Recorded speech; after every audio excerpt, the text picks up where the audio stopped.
Hi, lovelies. I'm Queen Lovely. Welcome back to my channel. And for those of you that are new here, welcome. Happy Wednesday. Happy hump day. Yes, we are halfway through the week, and I hope all of you are having a great week. If that happens to not be the case, that's okay as well. Give yourself a pat on the back for being able to identify that. Let's do a mental health check-in below. The energy has been very heavy. There is a lot going on in the world. And I think it's just very important to check in with one another because I know a lot of people are dealing with some form of, lacking or having, scarcity when it comes to community and when it comes to support. So, safe space below, mental health check in. How are you all doing? Be sure to hit the thumbs up, comment below. Let me know what you think about this video today and the topics we're going to discuss. And if you like what you hear and see here, be sure to subscribe. If you would like to book a life coaching, spiritual advising, or astrological consultation session with me, please see my description box as well as my pinned comment for my email. And if you would like to donate, my Cash App is on the screen. So I wanted to come on here because I've literally spent all day off and on in between doing other activities. Shout out to the ADHD. Listening to the Amanda Seales interview. Now, I know the YouTube video format of it has premiered at noon Eastern Standard Time. I was on Spotify listening to it in which it was broken up into two parts.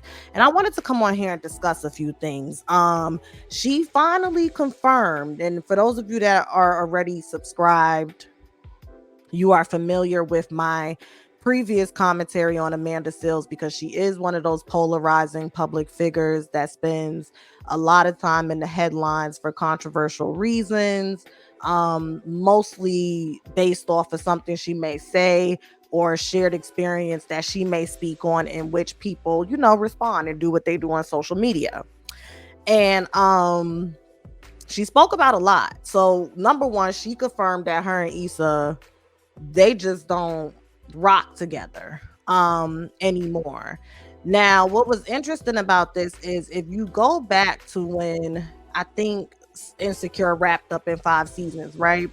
When season 5 of Insecure was wrapping up, I remember the day that I think the season finale was airing or something was going on.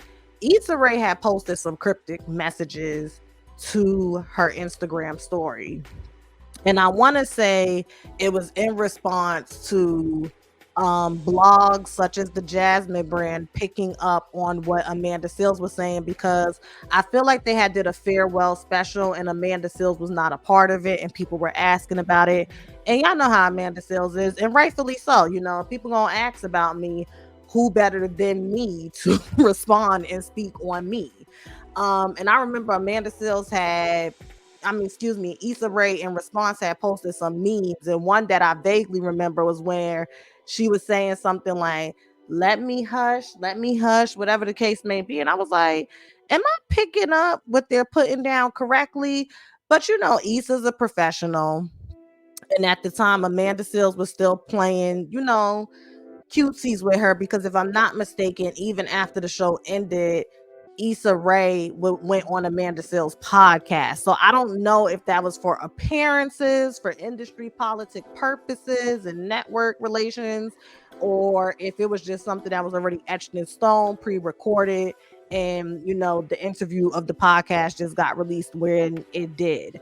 But Amanda Seales basically said that her issue with Issa Rae, or the dynamic that became strained to the point where they no longer have a relationship, started back when Amanda Seales had financed some project that Issa Rae allowed for her to upload to her YouTube channel. Because remember, Issa Rae got her start with that web series Awkward Black Girl or something like that.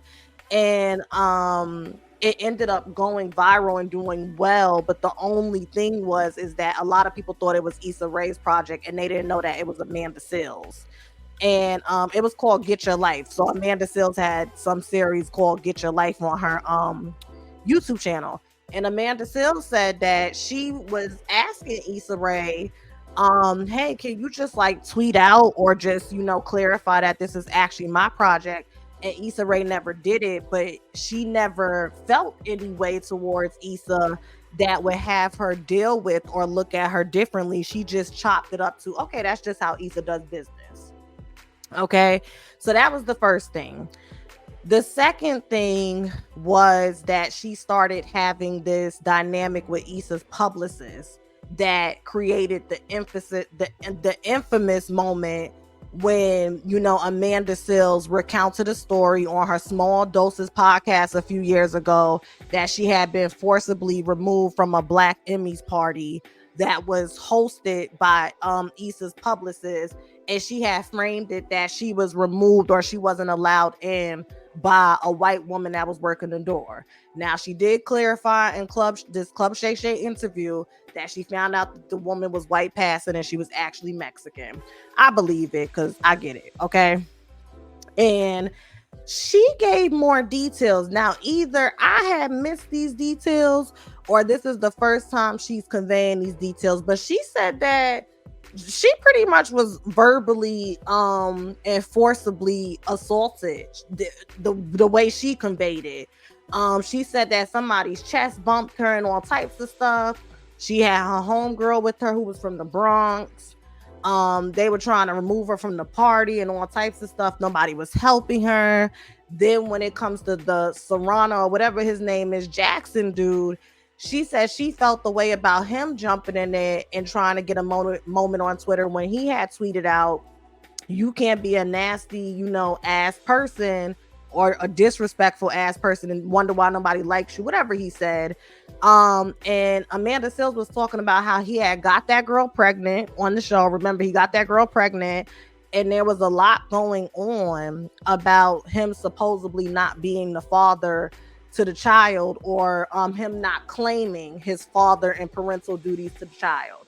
And the cast was talking about him, and even though she didn't really rock with him, she thought it was her due diligence to go and tell him that, even though they're smiling in your face, this is what your reputation is cultivating into behind your back, only for him to turn around and jump on Twitter. And she even mentioned this fact, right? That it's a reoccurring theme. It's a reoccurring theme with, you know, these situations that she conveys throughout the interview where she's always protecting people by not telling the full story or providing the full context, but those same people that she protects, they don't do it for her. You understand? And she even talks about this when we get into the Floetry situation, but let's finish with the Issa stuff, okay? So that was that. After that situation, she said Issa called her and asked if Amanda and her publicist could have a conversation, the Vanessa lady. And Vanessa pretty much said, I just want to make it clear that Issa had nothing to do with that. Issa also conveyed to Amanda on the phone that she had nothing to do with it. And she reiterated that Issa Rae had nothing to do with it, and then went on to tell Amanda, I just didn't want you there because I don't like you. Do you want me to explain to you why I don't like you or what the circumstances are behind my behavior towards you? And Amanda said out her own mouth that she told that lady, you not liking me is none of my business. That's between you and your therapist. And she hung the phone up.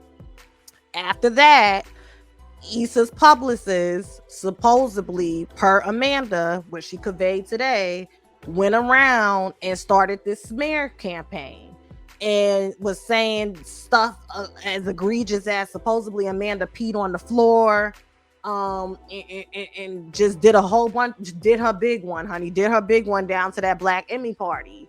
And yeah, it was just really something. And she said that the straw that broke the camel's back is that I think somewhere in the midst of it, and I could be telling it a bit out of sequence, but at the end of the day, what it came down to is Amanda would have liked more emotional support and more intention from Issa, because she felt like Issa is the leader, Issa is the boss, so it's her job to manage the people, it's her job to create a safe working environment. And Shannon Sharp said, well, Little Rel, you know, praises Issa on her ability to create a safe working environment and an empowering working environment for women, specifically Black women. And Amanda Seales said, I disagree. That was not my experience. And she went on to say that she was really sensitive about something that was said to her in response to her saying something to someone. And Issa Rae pretty much laughed in her face and said, well, girl, you know you have a tone. And I'm going to tell you exactly what it is. And Amanda even recognizes this in herself. Amanda opened up the interview saying that she just got a diagnosis at the age of 42. So that's probably like a year ago, if that, right? That she is on the autism spectrum disorder. She has autism disorder. She's on the spectrum, right? And it ties into her being highly sensitive and taking things really personal when she is not received in the way that she intends to be received, and when the way that people attempt to convey their experiences of her or just respond to what they feel their experience of her, like, it just does not compute to her. It really does not compute. Amanda does not know how to be any other way. And I empathize with her deeply because she sincerely has tried to get down to the bottom of it. But I think there's something missing that there's something missing that is prohibiting an activation of intentional willingness to really take all this information that she has learned about herself and put it into constructive use so that we can see improvement on how she shows up. Like, there's a disconnect there. And I think that it's because when she finds out certain things about her personality and when she gets this feedback, the way that she digests and computes it, she does it in a way where she uses it to further double and quadruple down on why she showed up the way she did to begin with. And it's like, yeah, that may explain your behavior and give people context, but that does not excuse you from being held accountable. And in a way where it's like, moving forward, can you not do or say this? This is what I would prefer. It doesn't matter if you didn't mean it that way. It doesn't matter if you think it shouldn't have been perceived that way. What matters is you have said in several different ways, with your reactions and with your words, that you would like to get some validation externally, in addition to the internal validation that you claim you give yourself.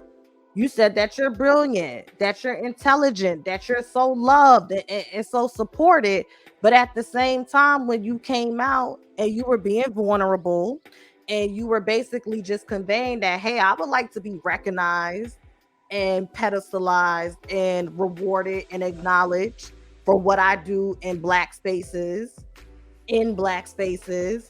you almost had a mental breakdown because you couldn't take that there was people out there like, well, here is a list of reasons with contextualizing examples and evidence of why maybe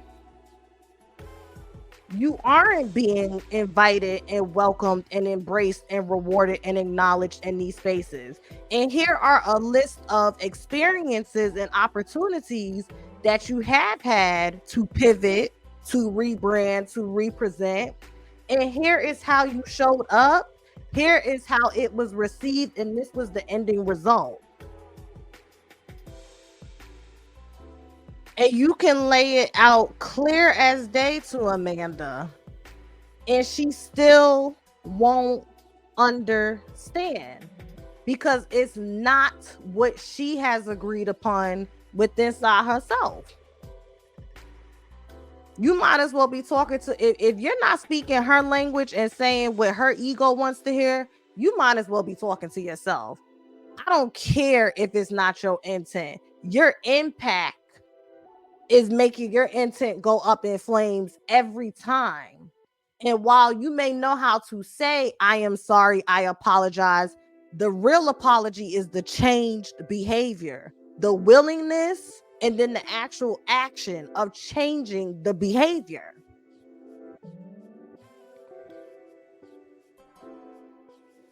So that was that on the ISSA situation. I'm really interested to see if Insecure co-stars come out. I don't think ISSA will have anything to say.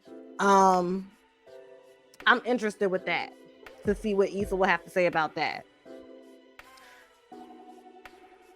I also found it interesting when she spoke about the Floetry stuff. And she threw Marsha up under that bus, honey. She backed it up several times on Marsha. And once again, it was this common theme of, if I'm invited to do a certain job or to showcase a certain talent or aspect of my personality, I think that's really what it comes down to. Who are you to try to dictate or control my creative expression? And off and on the screen, in front of the camera and behind the camera. If you want me, then you need to be equipped to navigate me. You need to have the compassion, empathy, and patience to learn me and to navigate me. And entitlement is the only word that comes to mind. Entitlement is the title of the essay when it comes to Amanda. Entitlement. You have a false sense of entitlement when it comes to humanity. You live your life based off of how you think things should be, as opposed to seeing it for what it is and then moving accordingly so that you can minimize the damage on your internal framework, mental, emotional, and spiritual.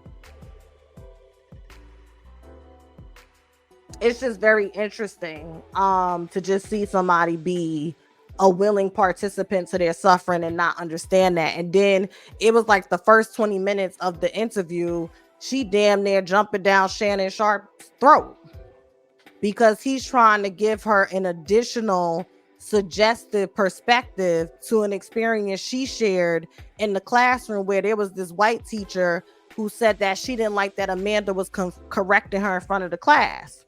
And he was trying to say multiple truths could coexist. Like you said, you're in Florida. It's the 90s. Florida is known to be a racist state. And it's very possible that teacher could have been like, who is this black child or NIGGER child trying to correct me?